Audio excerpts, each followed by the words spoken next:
Prayers go out to the president.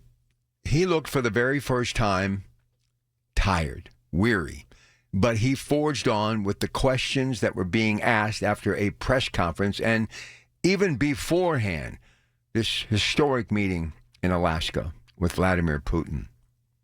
Let me tell you what a game changer this is. So yesterday, when I was working from the home studio early in the morning and doing some video work across my social media platform and tying in here, obviously, to Odyssey and KDKA Radio, headline, Hillary Clinton says if the president can broker a deal that brings peace in Ukraine, that she would nominate him for a Nobel Peace Prize. To me, that signals a number of things. First off, the possibility of someone still so high-ranking in the Democratic Party, as is her husband, the former president. That type of support, or at least thought process, shows me that we may have an opportunity to get on the same page in America.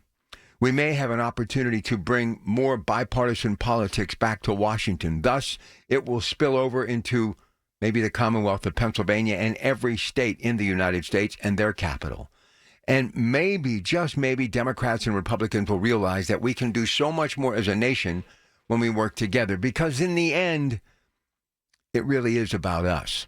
And for the first time, I saw this man answering questions and hoping and simply saying there has to be a deal. We've got to get to a deal. Now, the talks ended somewhat early and no deal, but for Vladimir Putin to come here to do what he did, I think he is starting to realize that the big picture for his country to get back to some sort of fiscal sanity is to stop this war. Now, that may be a premature statement, but for him to at least be able, the president, to get Vladimir Putin out of his comfort zone, to come here and to talk and to be willing to listen to the president, who is the deal maker and obviously is hardlined about certain things in this deal. And he made that evident in all of his interviews. And I've watched just a little bit of everything he's had to say since that historic meeting.